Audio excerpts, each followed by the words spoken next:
In the 21st century, the world is experiencing difficult times.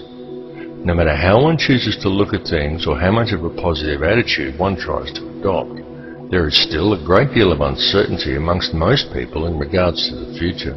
And many of those who have taken the time to investigate and who are aware of such things see the situation as hopeless, and many feel powerless in the face of the New World Order Leviathan that is ever more quickly engulfing our civilization. Yet the reality is that people are not powerless at all.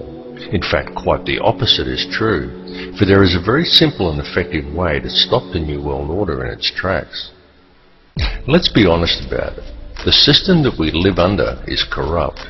It's rotten to the core. It's about self-service, and it's run by psychopaths and criminals. And everyone knows it, and they get away with it, and the world continues along in this dysfunctional manner simply because we let it continue. So stop going along with it. Understand that the way to bring about real change in the world is through non-compliance to the system. And many ask, what is non-compliance? Does this mean I should quit my job and burn all my money? And the answer to any questions such as these is no, of course not. Non-compliance is about doing the right thing.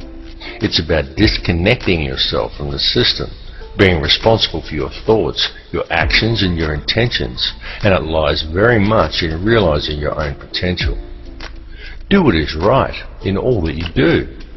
Realize your connection to others and think humanitarianly rather than economically. Don't base your life on the collection of useless trinkets or on social status. Do what is right in your heart. And doing what is right, understanding whether what you are doing is the right thing or not, is not something you have to decide. It's something that you already know in your heart if you would just look and be honest with yourself. If you are doing something that you need to justify to yourself with inner dialogue, then chances are that you're doing the wrong thing and are simply trying to talk yourself into allowing it. You know this. Knowledge of it is within your heart. You just have to look and you will find it. Understand how the energy works. Be aware of the energy you are drawing into yourself, of what you are manifesting with that energy, and what type of energy you are contributing back to the energy supply for others to draw upon. This is truly how it works. Realize your potential as a human being. Forget the imaginary restraints that have been placed before you by the academic system and the limitations you are told exist by science and religious teachings, and look at the whole spectrum, because the fact is that each of these institutions functions only to compartmentalize knowledge. Each exists for the very purpose of limiting the scope of your understanding by locking you into a contained and restrictive paradigm. And until people begin to look beyond such imposed limitations, open their minds and make the connections between religion and science, they are never going to make the connections to themselves, to this reality, and to the Creator that men have called God. But to do this, and to gain a real understanding, requires both acceptance and self-responsibility. It requires that people act in a proactive manner. There are many who find such things difficult, those who would prefer someone else to come and save them. Yet such people desire the impossible, for they desire to be delivered into salvation and utopia without ever understanding the true nature of their world or even themselves. And this is very often due to the limitations of an imposed belief system. Now you can talk to those who embrace religion. You can sit them down and you can talk to them about God and about Satan, and they will converse with you eagerly, and they all very much believe in such things. But as soon as you put things like science, galactic laws, numerology or astrotheology into the equation, many just shut off. They say it's God's will, and they sit back and they wait for Armageddon. And some will even go so far as to say the pursuit of such higher understandings is demonic. And though on a different level, it's the same with many scientists. They understand the mechanics of it all, but many refuse to add spirituality into the picture and only adhere to laws that can be applied on a mechanical level. Both approaches are inherently flawed because neither will consider the arguments of the other, and both refuse to take into account, allow for and even embrace the true nature of feelings and emotions. Yet feeling and emotion is the key to it all. Feeling and emotion is the language that is used to create and to mold reality. Feeling and emotion is the true nature of prayer, and it is also the language by which man may communicate with the Creator. What is the true nature of that divine entity that man has named God? The intelligence that underlies all, the fabric that permeates all realities. The Creator exists as one, a single consciousness that is in essence a duality, both male and female, the Alpha and the Omega. This is why in religious text in which the Creator speaks, it is in the plural. This is the nature of the divine matrix that connects all things, the consciousness of which we are all expressions. As self-awareness grows and realization of one's connection to this consciousness awakens within each person, institutionalized religions seek to externalize this force and suggest that God is something external from man, a benefactor that is looking down on us. Many so-called New Age religions attempt to internalize it and suggest that God is yourself, that God lies within.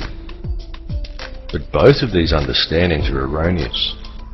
Every being in creation, both you and I and every other person in this reality, is an eternal living soul expression of God, of the consciousness of the Alpha and Omega, just as every soul is male-female in nature. Yet despite this, our world, our species and our consciousness is today rampant with division and distrust that is wholly illusionary and has been deliberately engineered into being. The manufactured creation of an institutionalized society. This has been going on for a very long time, and it has reached extreme proportions over the last century. During this time, man as a species has been shifted so far from his center and so far away from true reality that we have almost completely lost our humanity. We have been trained to be totally dependent upon the system. We have been robbed of our will, of our self-esteem and our independence. We have been trained to believe whatever the TV tells us and to think that image, social status and the collecting of meaningless trinkets is the meaning of life. But most importantly, through television, the mass media and through the ingestion of brain-inhibiting toxins such as fluoride, we have been robbed of our power to think critically and objectively. And most dangerously of all, through these same machinations, we have been robbed of our life skills.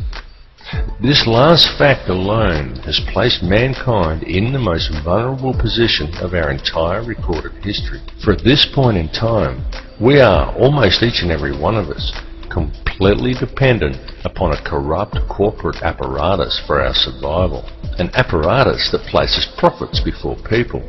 It has nothing at all to do with the true nature of man, of our place upon and relationship to this earth or to each other.